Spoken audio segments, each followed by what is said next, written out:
Bhadram karnebhe shrunuyama deva Bhadram karne Bhadram pashyamakshabher yajatra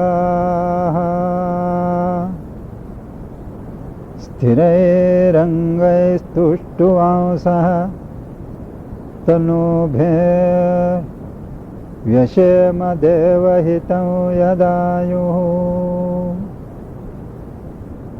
Om Shanti Shanti Shanti.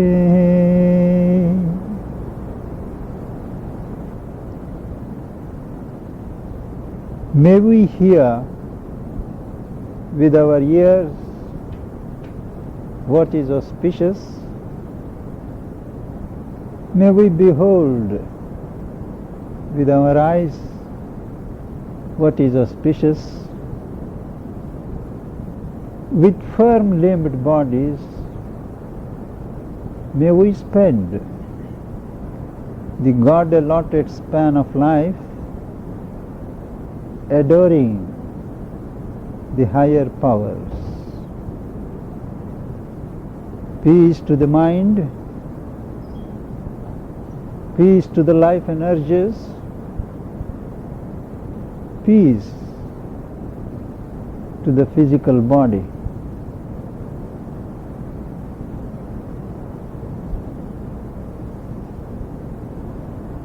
I feel honored by the invitation so cordially extended to me by Dr. Graf, who, by the way, is no stranger to me,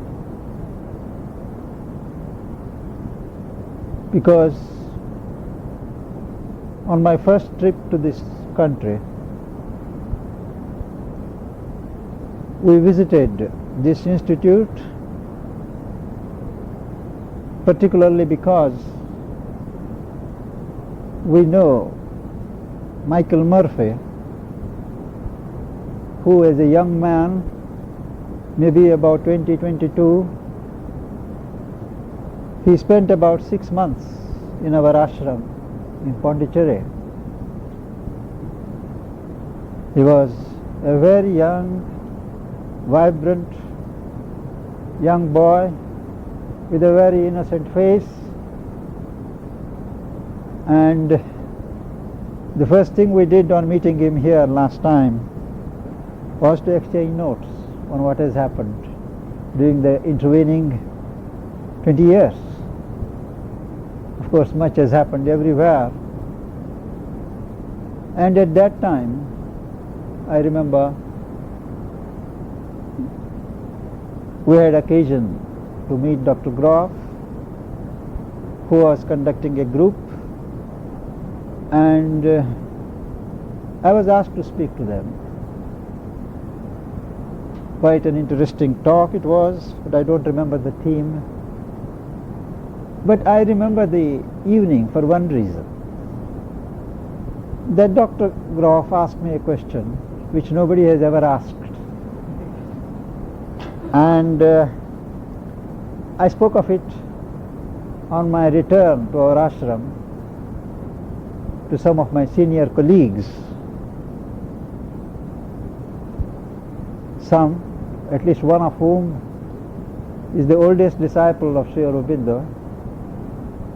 He is the current head of the ashram. The question was,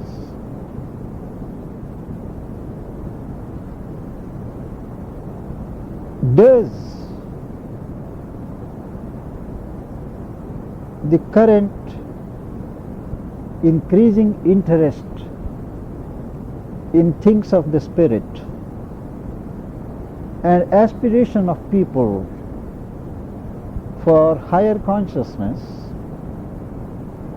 does it have anything to do with the increasing rate of cancer. Do you remember, sir? You may not remember having asked that question to me, but the question was engaging your attention at that time. I see.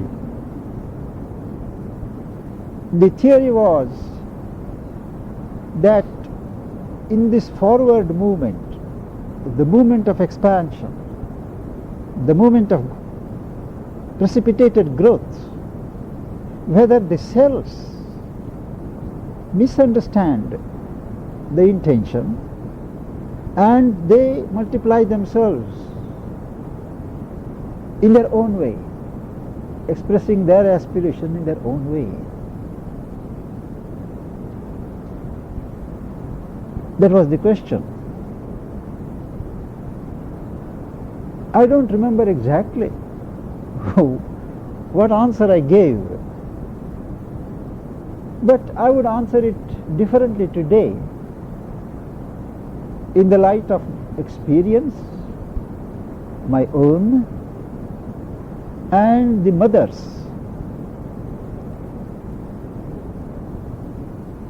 Diary notes recording her experiences in her work on the physical cells in the body to change their law, to convert them from their illusions to the time-worn law of birth, growth, and decay. She would have them accept a new law, birth, growth, and endless progress. And how she worked for years together, with what results, and how she was forced to change many of the conceptions that spiritualists and scientists all the world over have of the cell life. They are all recorded in a diary, and the one relevant point there she makes is the cells have a mind of their own. They have their own consciousness, and they live, they understand, they articulate that consciousness in their own way. So the cells are not going to misunderstand the aspiration of the mind or the aspiration of the heart. She says that the body, physical body, has a mind, and unless the body understands, you really understand nothing. There is mental knowledge, there is a knowledge of the heart, but the knowledge of the body-mind is error-free. It is something like knowledge by identity, which is the most immediate knowledge.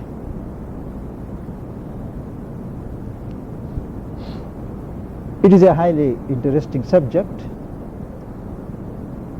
into which we will certainly enter later in the course of our discussion. But now I would like to slightly revise our timetable, sir, and that is, before I delineate the process of transformation, the technique of meditation, concentration, and the like, as developed by Sri Aurobindo and the Mother, a certain background of their career, work, in this field would be surely helpful for a proper understanding of their practical teaching. Sri Aurobindo is regarded as a pioneer in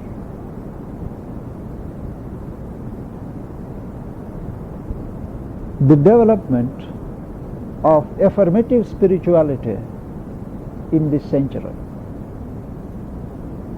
He it was who drew attention to the fact that the spirit is not something alien to matter. The divine consciousness is not something totally separate from material energy or consciousness or whatever you may call it, but that spirit is the soul of matter, and matter is the robe of the spirit. He gave a new turn to spiritual seeking all over by directing the human mind to the earth, that the earth is the field of evolution of consciousness. We are all involved in this dynamic process. Life has a meaning, the earth has a direction, and the issue of life is here on earth and not somewhere else beyond, in a paradise or in a nihil where there is apparently nothing. His emphasis is on everything that nature has evolved, everything that we have to deal with, everything is instinct with the consciousness. And it is to develop our consciousness, do its grades, higher and higher, deeper and still deeper, till one unites with the one consciousness, which expresses itself as one life, one matter, one mind. That is his philosophy of life divine. You would be interested to know that Sri Aurobindo was not a very religious man. When he was 5 years old, his father, India was a British colony till about 40 years, about 35 years ago. His father was an Anglophile, and he did not want his children to grow into the mold of Indian culture. He wanted them to be perfectly anglicized. So, at the age of 5, Sri Aurobindo and his brothers were entered into a convent run by some Irish nuns in a hill town called Darjeeling in the Himalayas. One day in the afternoon, when the boys were sleeping in their dormitory, he was half awake. He was about 5 or 6. He saw a cloud of darkness coming towards him and entering into him. He noted that and then forgot about it. At the age of 7, he was taken to England, and there he stayed for 14 years, studying in school, distinguishing himself in English poetry, learning languages like Latin, Greek, and some of the continental languages. And he grew up always paying more attention to extracurricular studies than his textbooks. And he always won the first prize. He says he neither believed in God nor did he disbelieve. It was not relevant to him. So he describes himself as an agnostic at that age. It was when he was studying in Cambridge to qualify for the Indian Civil Service examination at the instance of his father that as part of his studies for Sanskrit, he was reading Dr. Max Muller's translations of the Indian Upanishads. Upanishads are a series of sacred books of the East. And as he was reading, he came across the concept of the self, the Atma. He saw it described as something eternal, immutable, unchanging, immortal. And the young mind of the boy got interested. He said, this is something that I would like to realize, understand, experience. Very soon afterwards, he left England after 14 years of stay. And as he was returning from England, that darkness which had entered into him when he was 5 or 6, it left. And he felt very light. The moment he returned to India and stepped on the shores of the Indian soil, he felt a great silence, a great peace descending and enveloping him. This experience continued for months together, and he recognized the link between his wanting to realize the self and his experiencing continuously the characteristic quality of the Atma, the self, which is peace, a rock-like peace, and an unbreakable silence.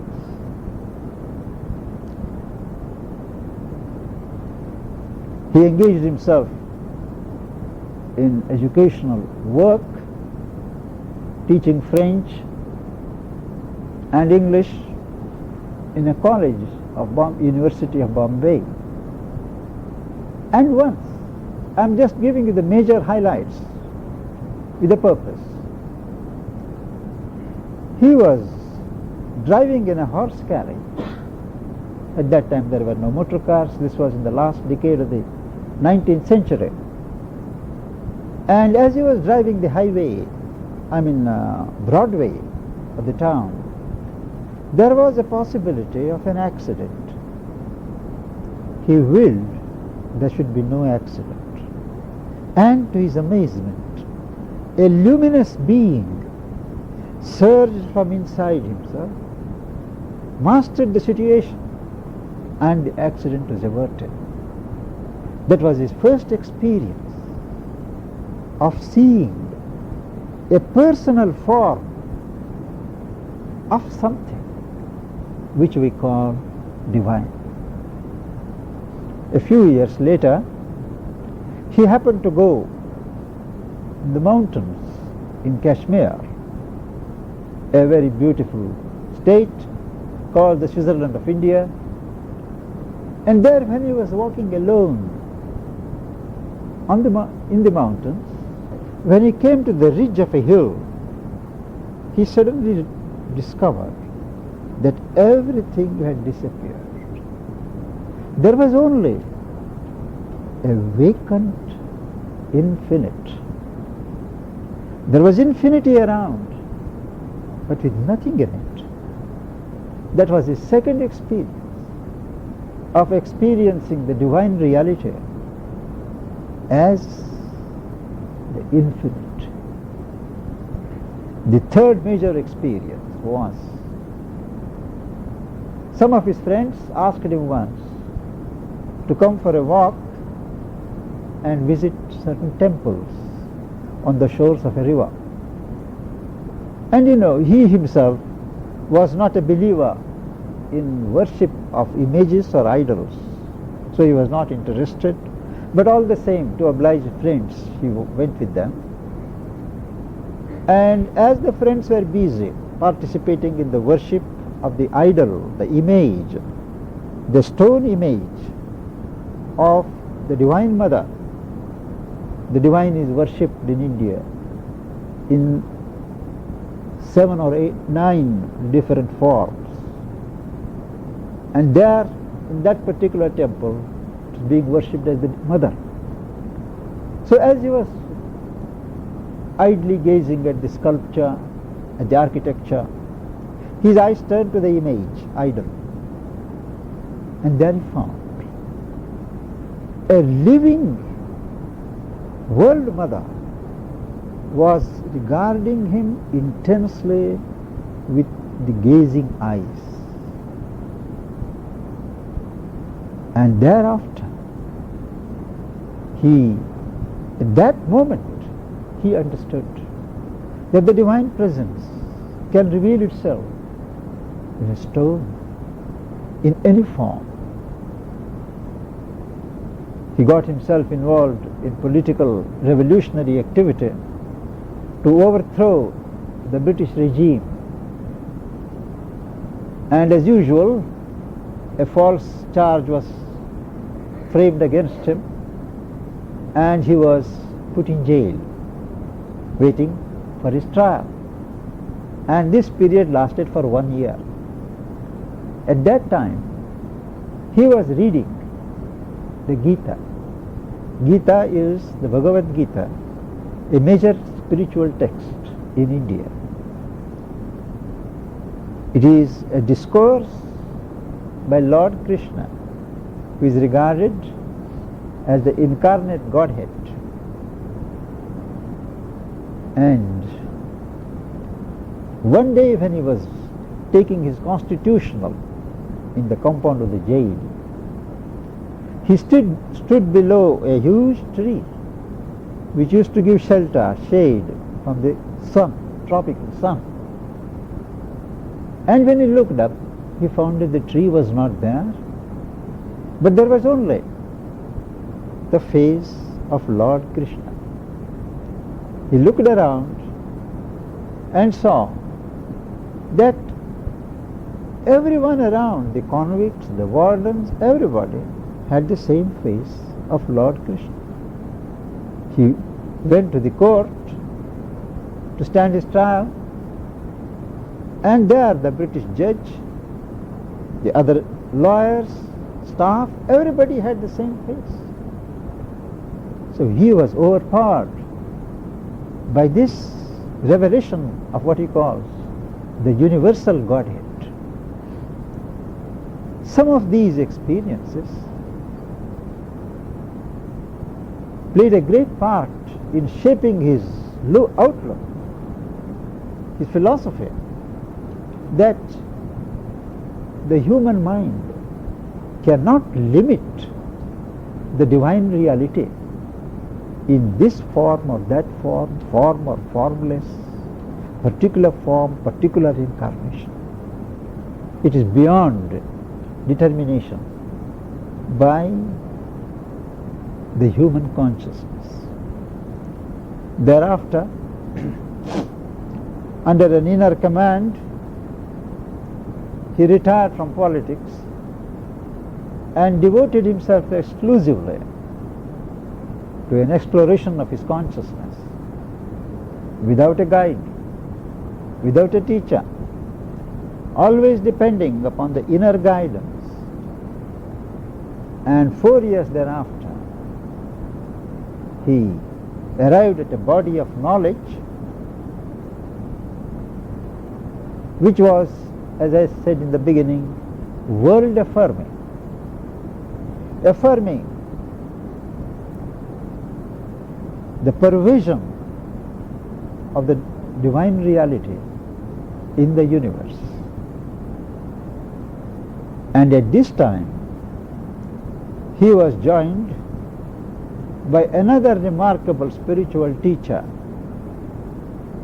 known as the Mother. She came from France.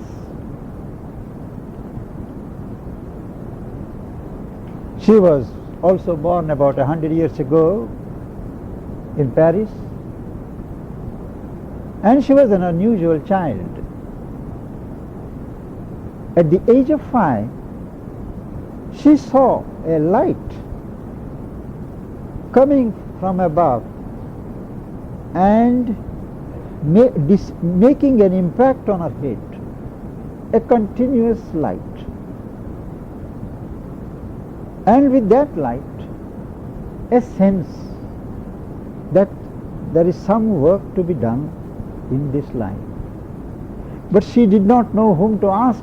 What was that light? Her own mother was a pronounced materialist who always felt that when anybody spoke of a vision, a dream, or an experience of this sort, that person was a fit case for a psychiatrist. So she was afraid to speak to her mother. But she says, my child brain could not understand what it was, but I felt that this must be what people call God.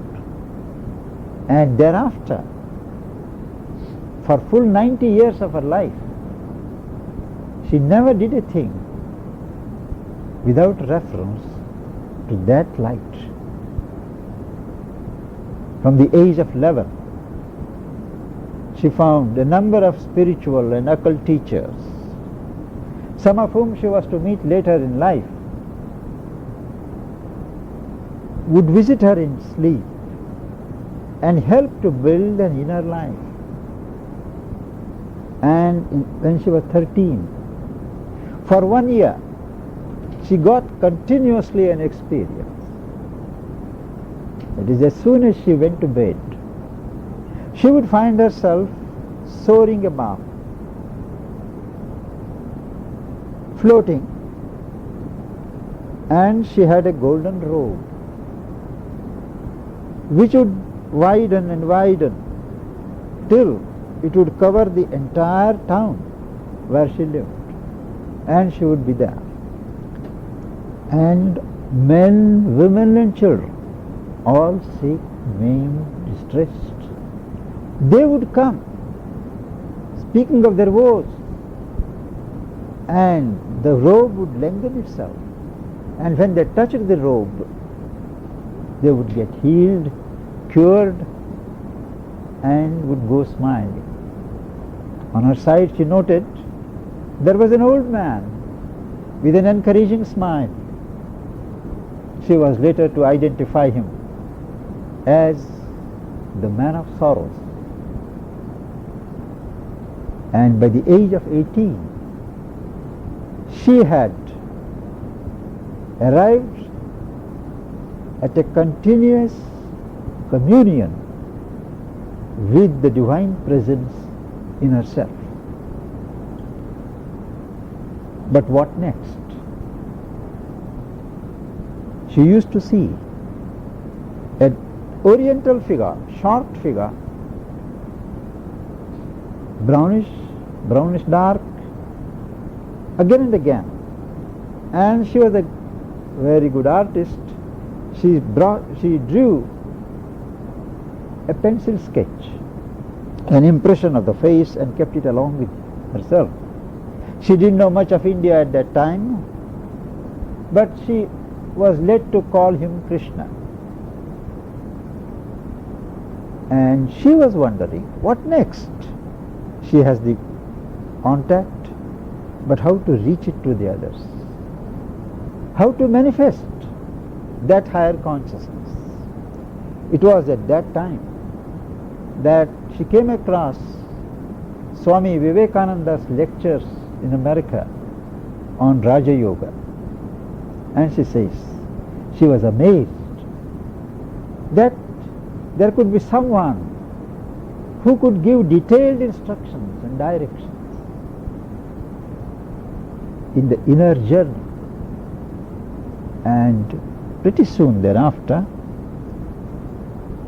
an Indian passing through France gave her a French translation of the Bhagavad Gita, telling her, regard Lord Krishna as the divine indweller in yourself and surrender to him.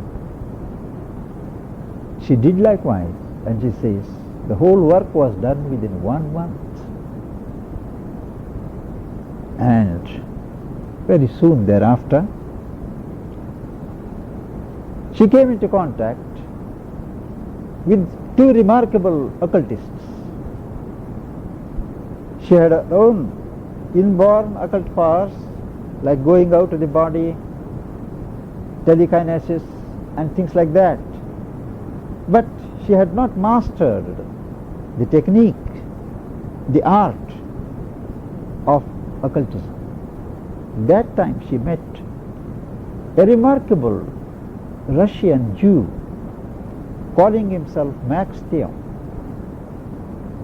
and he had an English wife from the Isle of Wight. She was equally or perhaps more developed, and they got together, saw each other's interests, and Max Theon had worked with Madame Blavatsky and established occult society in Egypt. For some reason, he was externed from Egypt, and then he maintained a villa in Algeria. So there, this French woman, lady, went to learn from them, and she found that this wife of Monsieur Theon was more developed, had a more spiritual consciousness, and that lady could at will come out of her physical body, stand in her subtle physical, come out of that subtle physical, stand in the vital or the life body, and so on. She could do it 12 times, changing bodies 12 times, till she arrived at the threshold of the world of the formless, where form melts and the formless starts. Mother learned that technique from her, and when she was about 36 or 38, she came to India under special circumstances, met Sri Aurobindo, found that they had common ideals and goals,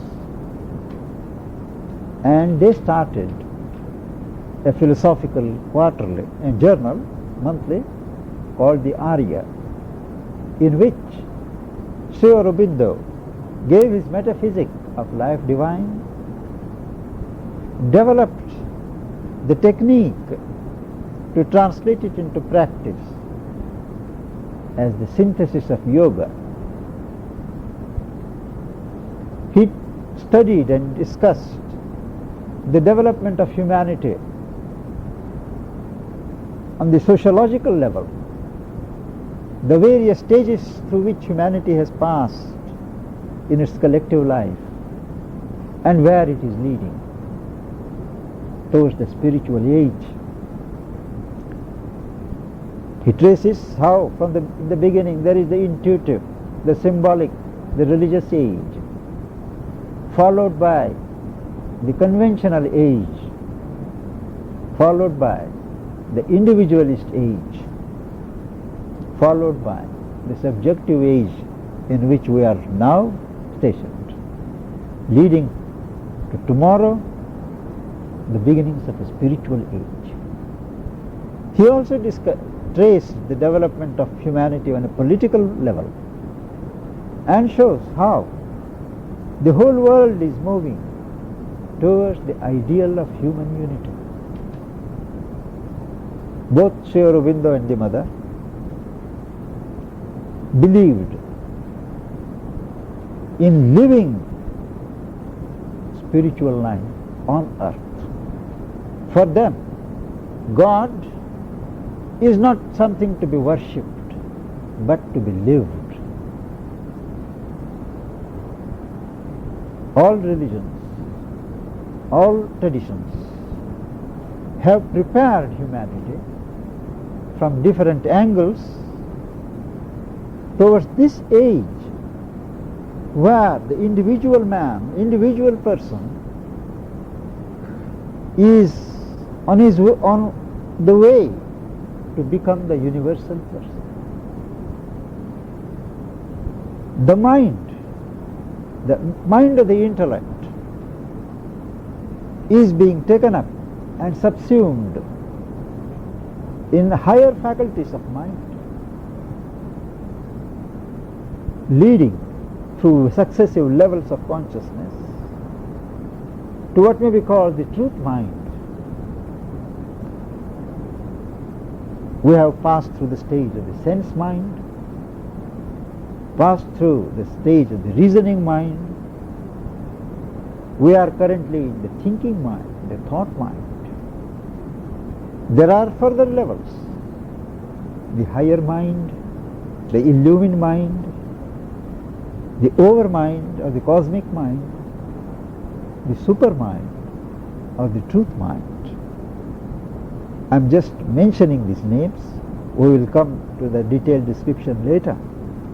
Now all these they have sketched out. This is the way how we have to develop our consciousness, inward and upward. Break through the walls of ego, desire, walls of division, and feel our identity with the universal life. And Sri Aurobindo wrote a very remarkable epic. It is considered to be the longest epic in English language, called the Savitri, running into about 23,000 lines, in which he traces the development of the earth, examines the various ideologies, concepts of this creation, how far it is a creation and how far it is a manifestation, how far it is an emanation.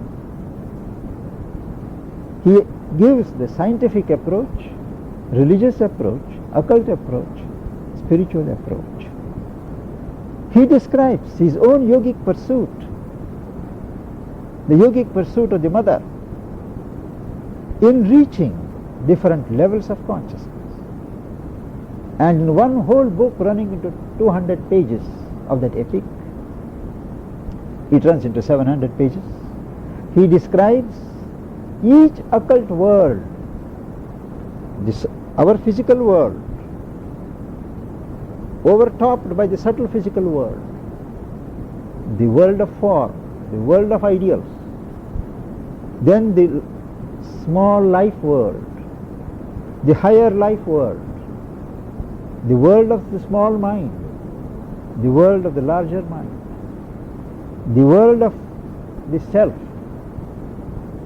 where the whole world movement looks illusory and false, and only stability, immutability strikes as the only truth.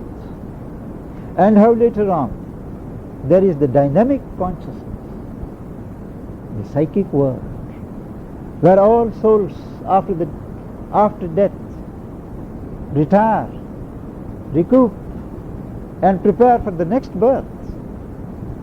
The world of peace, the psychic world. Then comes the world of intuition, the world of light, the world of global consciousness, the world of truth, the world of delight, the world of consciousness, the world of sheer existence. No one, as far as I have known, not even Swedenborg, has given that detailed, verifiable description of these separate worlds and the activities of the denizens of those worlds. How? Things like accidents, things like illnesses, calamities on earth are plotted, engineered and provoked by certain beings, little entities. The theosophists call them elementals, dwarfs and gnomes of fairy stories. They are not myths, they are not superstitions. But how they cause this confusion on the earth plane and why? And how they get opportunity to derail human life. How we give them room. Now, all these occult perceptions and occult explanations of things in our everyday life, they are all delineated in Savitri. So it is a teaching. It is not just philosophy. It is a philosophy. It has a metaphysic of its own. It is also a practical discipline, and a discipline not to cancel ourselves from this world, not to disappear into a zero or a nihil elsewhere, but to live and transform the texture of our life on earth from one of tension, ignorance, suffering, pain,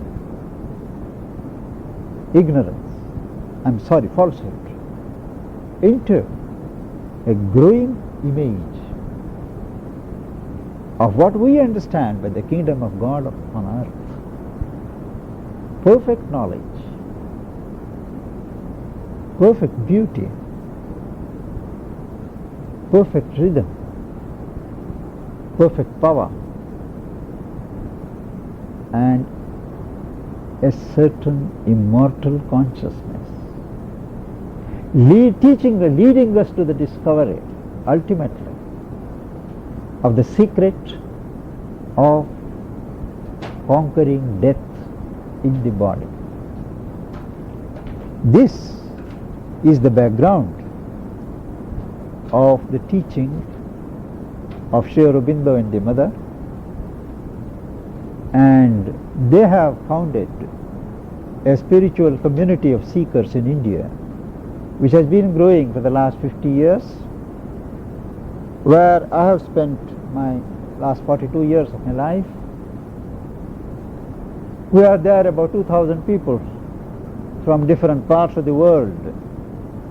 Also, during the last 13 years, there is a new project, a planetary city called Auroville, of which some of you at least must have heard, where this philosophy is being applied on a larger scale so as to evolve a new pattern for living collectively, a new pattern of society based on an inner development of consciousness and externally on the practice of the ideal of human unity. It is really to share this vision, this experience with others, and also to learn from them what they are doing in this field of the development of consciousness.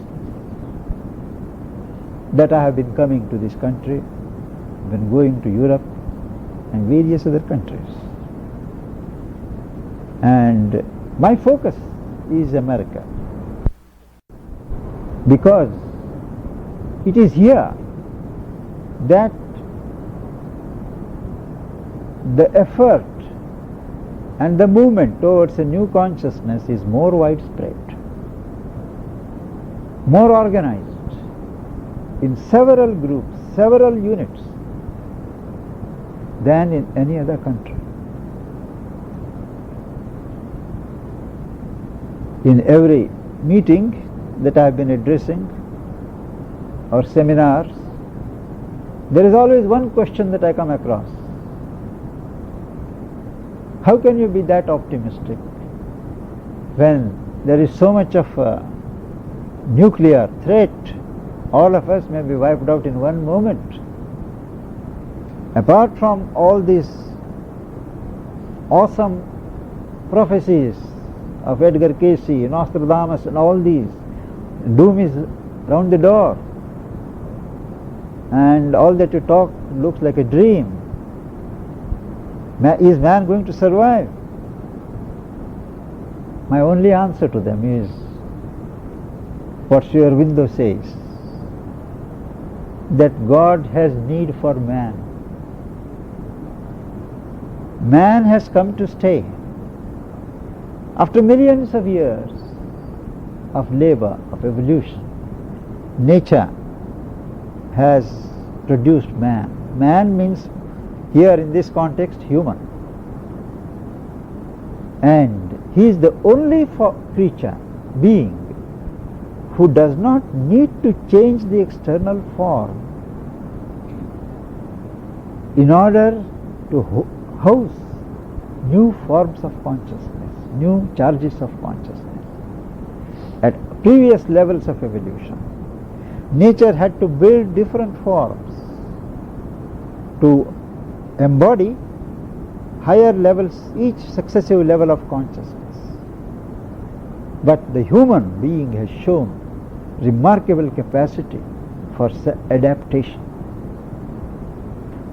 and the human does not need to change the external form. Now whether this present form of the human is the ultimate form, that is a matter for discussion of the occultists. They do envisage a number of changes, but that's not very relevant to our purpose. And I think I should take a break for about 10 minutes before I take up the regular theme. Is it all right, sir?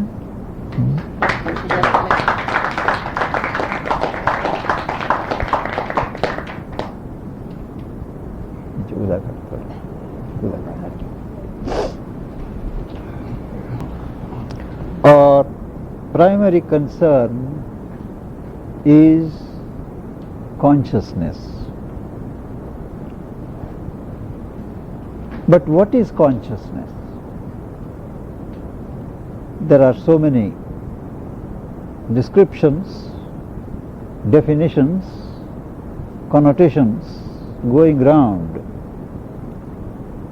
that for purposes of our discussion and understanding, and as a basis to work upon,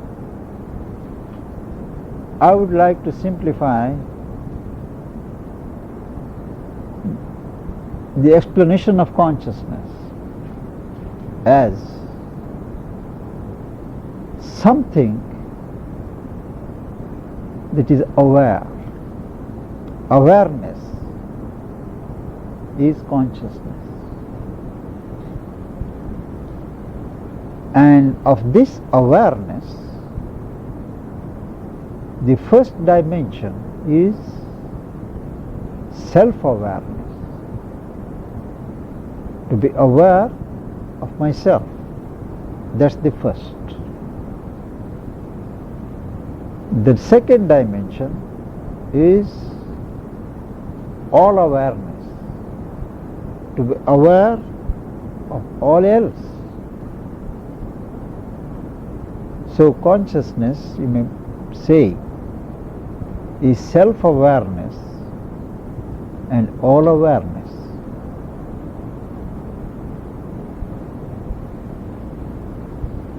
But every consciousness, every person's consciousness is not self-aware except on the surface, is not all aware except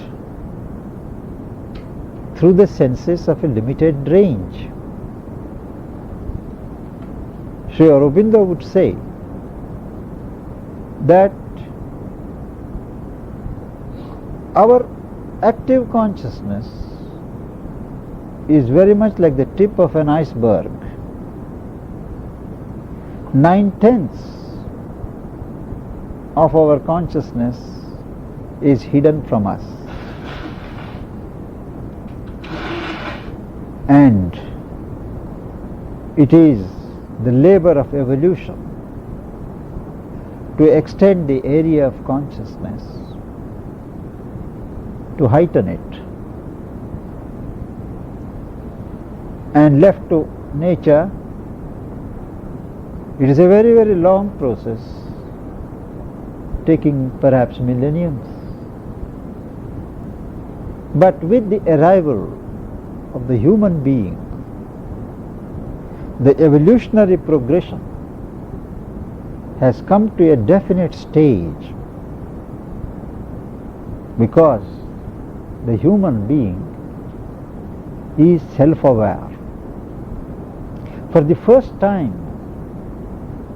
a creature is there which is aware of itself. And this human being can direct the evolution at one's own pace, in one's own direction, not leaving to nature. All other levels of beings are driven by nature. Their evolution is done by the force of nature.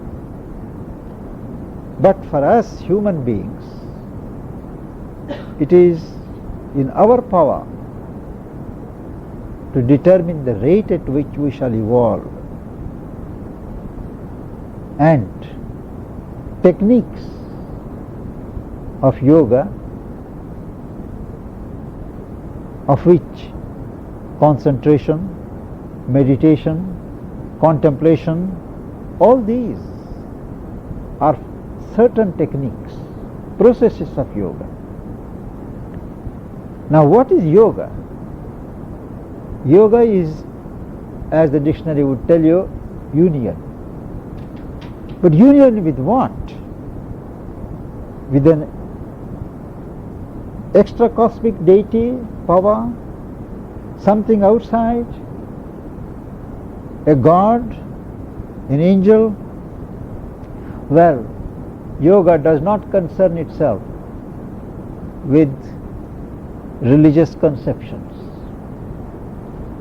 It says unity, union with your own reality. You may be an atheist, you may be an agnostic, but you can't deny yourself. And what's the truth of yourself? That reality is something to be sought for, to optimize my functioning, to know myself fully, thoroughly. Well, that is yoga. And Sri Aurobindo points out how in each one of us there are two systems of organizations of consciousness. One is concentric. Within ourselves there is an organization of circles of consciousness. There is an old text, Upanishad as it is called, in the Indian scriptures, which describes that this physical body, physical existence is presided over by a concentration of physical consciousness. We call it the Purusha, the for your understanding, you may call it, describe it as the physical person, personality. Behind this physical person is the vital or the life person presiding over the activities of a life body. It is called a sheath. Behind the life person there is a mental person presiding over the mental body. Behind the mental person there is the knowledge person presiding over the causal body or the knowledge body. Behind the causal person, the knowledge person, is the person of delight presiding over the body of delight. Thus, the central being, what we may call the soul, has got 5 sheaths, and each sheath or body is larger than the previous one. Around the physical is the vital body, what the theosophists would call the astral body. Between the physical body and the astral body is the subtle physical body, which they call etheric body. Now, around the vital body made of life substance, there is the mental body, the knowledge body, and so it goes on, larger and larger. But the center is here. There is this concentric organization of consciousness, and this organization is in tune or related to an identical organization of the 5 planes of existence in the cosmos. In each body, in each one of us, there are in the subtle body, not in the physical body, please note, in the subtle body there are certain centers of consciousness, and therefore centers of energy. Wherever there is consciousness, there is energy. Wherever there is energy, there is an intelligence that is called consciousness. Now, in our body, subtle body, there are certain centers of consciousness governing the activity of that particular stress of consciousness, the qualities, the powers. And as they become active, we get related to the corresponding planes of existence or planes of consciousness. And on each plane of consciousness there are worlds. So a world is not the same as a plane of consciousness or a plane of existence. A plane of consciousness is an extension of a particular principle of consciousness, governed by that particular principle, the mind principle, the vital principle, and so on. And on that plane there can be any number of worlds with beings, but all governed by that dominant governing principle. And yogic discipline teaches how to open these centers, how to arrive at an active awareness of these levels, of these various sheaths.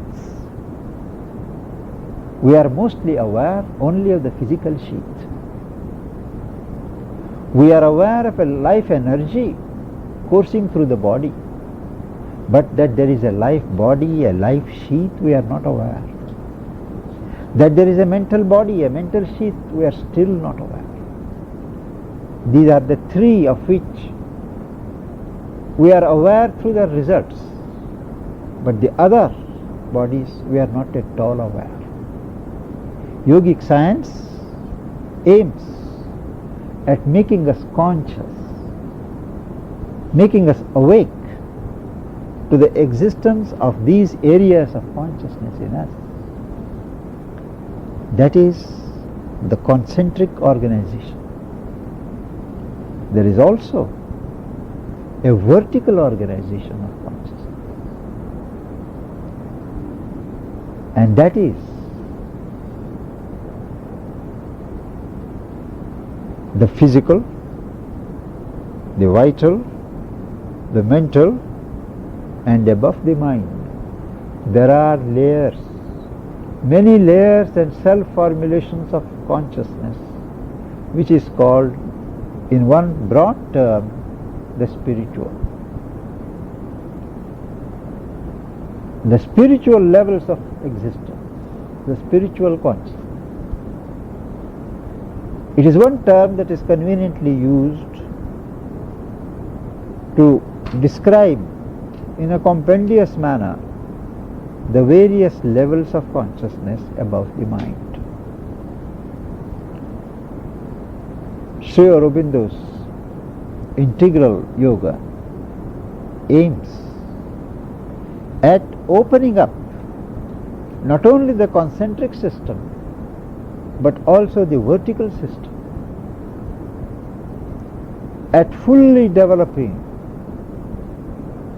our being, our existence.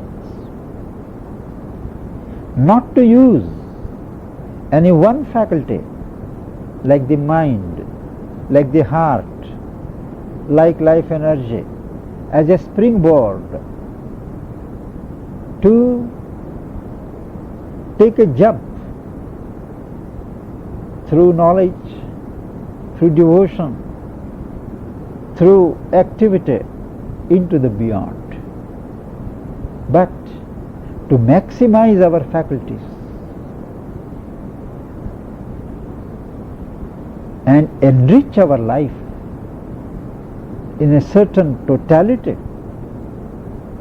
ignoring nothing that nature has developed, and also leaving behind nothing, integrating each gain, each development with the lower ones,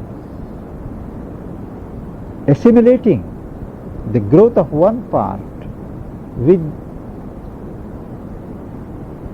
the growth of other parts.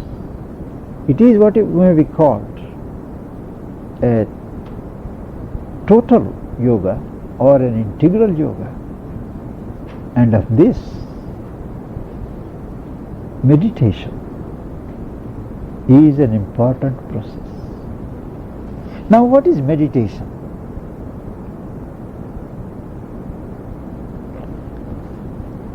Meditation is attunement of our consciousness to something that we seek. To tune in our consciousness. I deliberately don't say mind. With what we want to know, what we want to realize, what we want to be.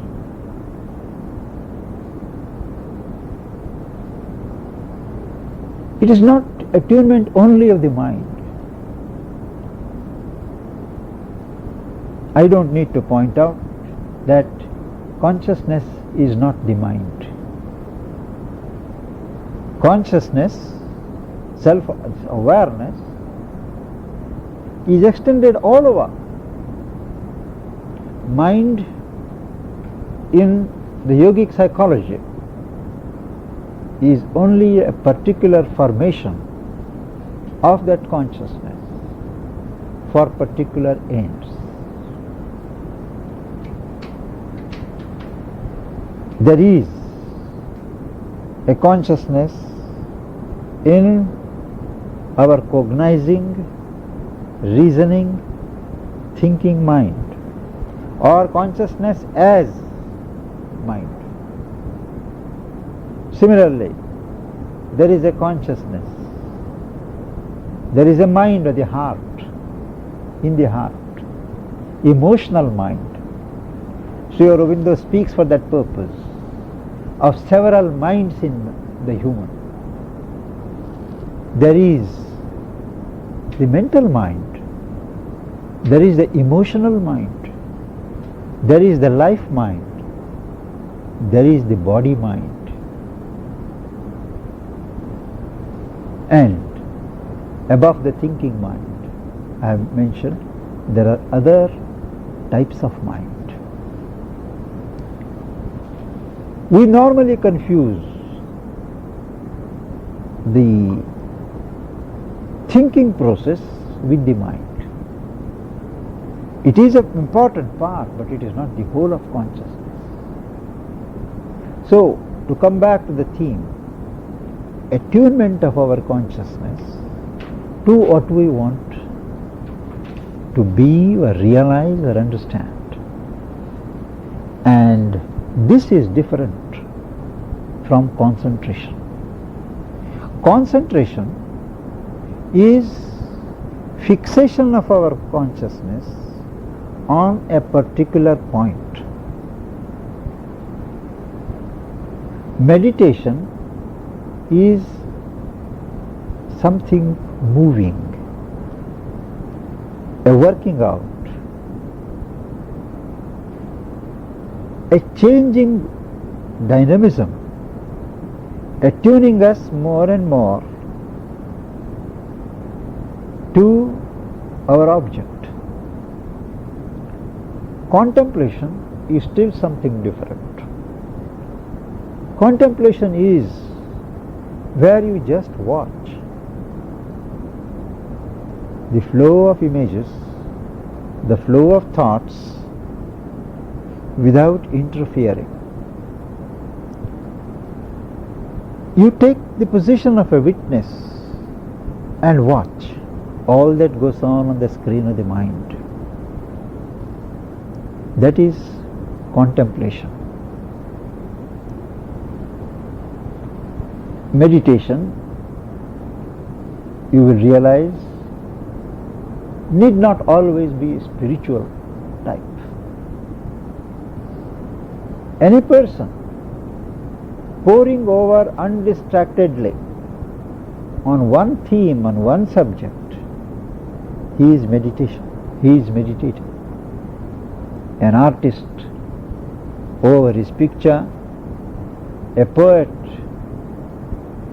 dwelling on his inspiration, a scientist in his laboratory, a mathematician at his problems.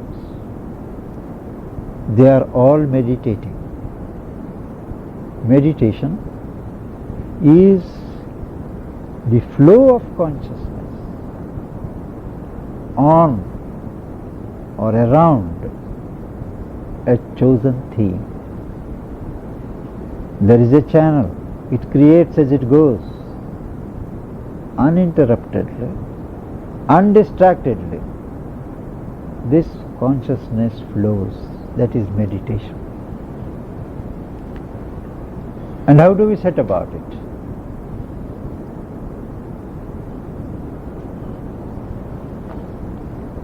We just can't, at any rate as far as spiritual meditation is concerned, where we enter into a kind of subjective and not an objective domain. Just to go into that movement, whenever we like, it is just not possible. Before meditation, meaningful meditation becomes possible, you have to build up a climate of meditation in your life. Only then meditation becomes natural. Meditation does not involve strenuous exertion, but becomes a movement of self-gathering, receptivity and tranquility, serenity, joy, peace. And to create this background, there is no better prescription than the one given by Patanjali, the famous systematizer of yoga, who must have lived at least 3,000 years ago in India. Patanjali, the author of the famous aphorisms on yoga, is not, as is often mistaken, the founder of yoga. There have been many traditions, floating traditions on yogic practices, and Patanjali has collected, codified and systematized them into a scheme called the King Yoga, the Raja Yoga, a yoga of 8 limbs. And no system of yoga in the world can be found which has not assimilated the essentials of Patanjali's yoga in some form or other, at some stage or other. And he has it that you must have a preliminary discipline woven into your daily life before you become fit to enter into spiritual life or practice meditation. And his code of conduct consists of 5 negative directions called restraints and 5 positive ones called injunctions. The first are called Yama, Y-A-M-A, and the other one is called Niyama, N-I-Y-A-M-A.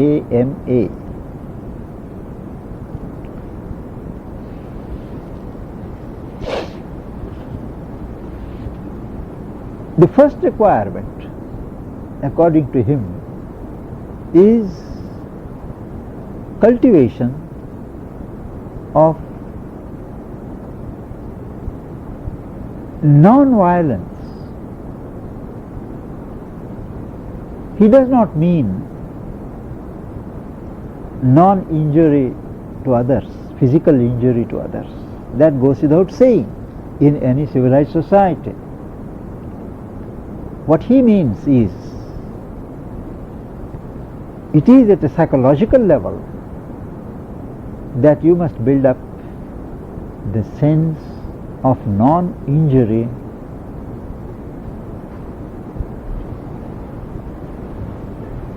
movements like hatred, ill will, anger.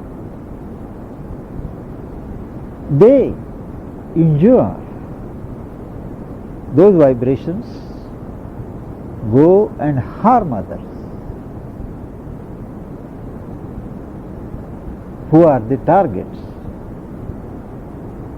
And this, apart from harming others, creates certain grooves of violence in ourselves. Grooves which are contrary to the grooves that we want to form. And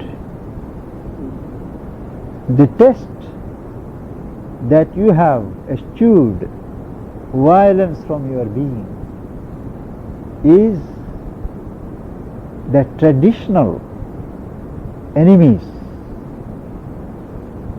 those who are hostile to each other, they lose their enmity when they come in your atmosphere.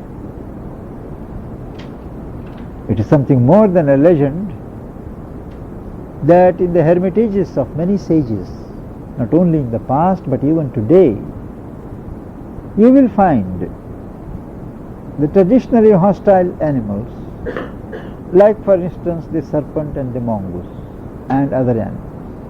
They play, they lie down together at the place which is sanctified and hallowed by people who have outgrown or who have no quarter in their mind or consciousness to violence. That is the first requirement, to eschew violence from our consciousness, neither in the heart nor in the mind, and of course not in the body. The second requirement is non-appropriation of what belongs to others. To do that is tantamount to greed, self-aggrandizement. We have to divest ourselves of greed in any form. And the third, a fairly controversial direction, more caused by a mistranslation of the word that he uses. He uses the word brahmacharya, which has been hurriedly translated as celibacy. Actually, the word brahmacharya,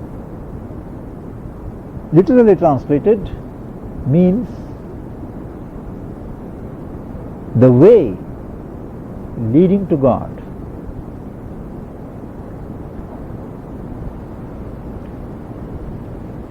It means in connotation conservation of sex energy. Now, why should sex energy be conserved? Many would argue that it is given by nature and it should be used by nature. Why do you philosophers or spiritual people object to it? Many newspaper correspondents have fought with me on this point, and quite violently. But it is not for any religious or moral reasons that the thing is raised. Sex is not sin.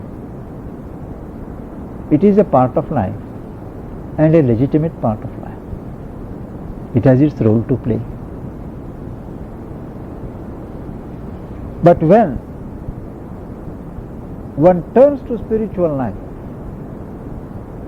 conservation of sex energy becomes important, and there is a rationale behind it. In each human body, male or female, there is energy, and the most creative form of this energy is the sex energy. As the body grows from childhood, that energy gathers, and at a certain point in the growth of the body, nature creates situations which draw out that energy for purposes of her own, for the perpetuation of the species. Nature exerts her pressure and the energy is drawn out. This is so far everybody understands. If, however, instead of allowing it to be drawn out, thrown out, one were to conserve for a time, for a period, this sex energy turns into heat. There is a warm glow in the body, an increasing warmth, a kind of pleasant heat which has its effect in enhancing the willpower. The will gets centralized. Instead of being dispersed, the willpower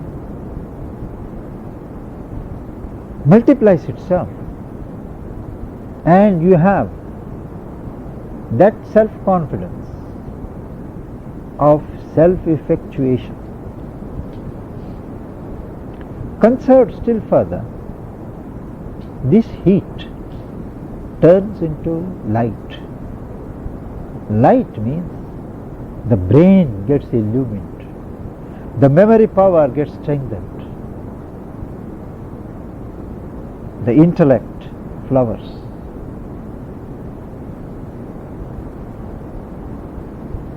Third step, further on, both the heat and the light turn into a kind of inner electricity. Combining both an illumined intelligence and a self-effectuating willpower. Next, this electricity converts itself into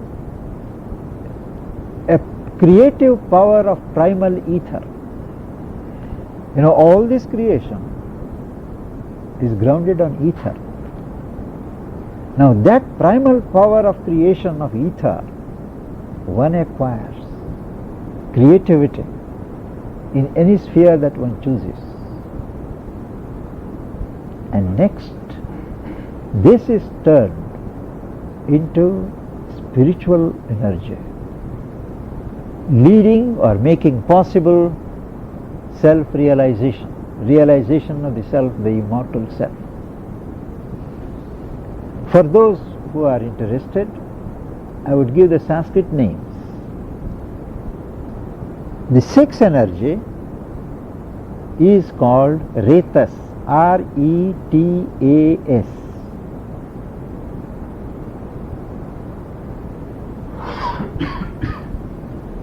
When it turns into heat, it is called Tapas, T-A-P-A-S.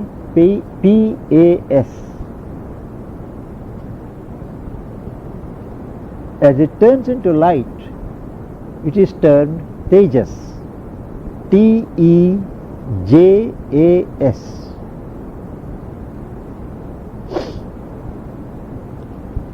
As it turns into electricity, it is called Vidyut, V-I-D-U-T.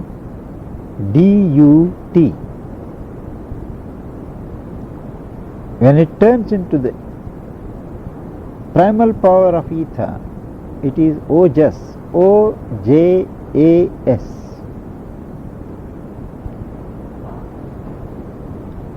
And the spiritual power, it is Virya, V-I-R-Y-A.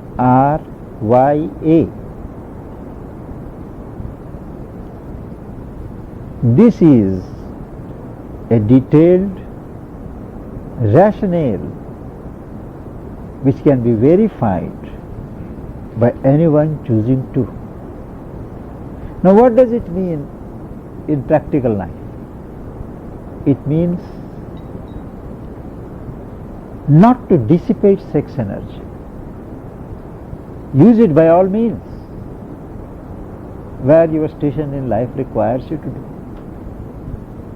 But dissipation of sex energy, it creates such a chaos of vibrations, a chaotic field in the individual concerned, that An exercise like meditation or concentration becomes extremely difficult, if not impossible. There has to be a certain organized stability. Indiscriminate sex causes harm from this point of view, that it creates a chaotic field due to absorptions of miscellaneous vibrations.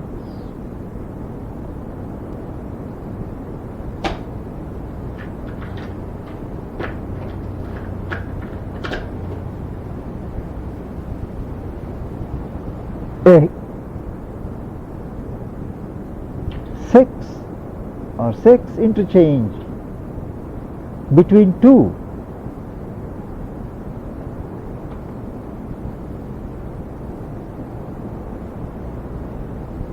on an organized basis, same partners for time, considerable time, it builds a certain harmony, and the interchange helps each other from the point of view of evolution. Thus, the role of sex is accepted, recognized, but what is objected to, discouraged, is dissipation of sex.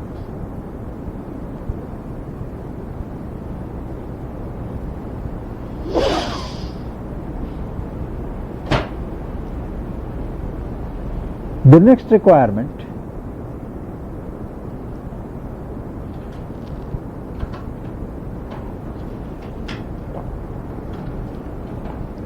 is truthfulness. Truthfulness in speech.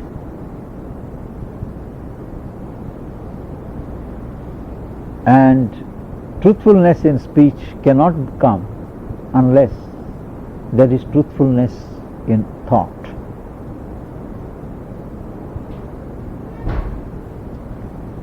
When one makes a habit of always speaking the truth,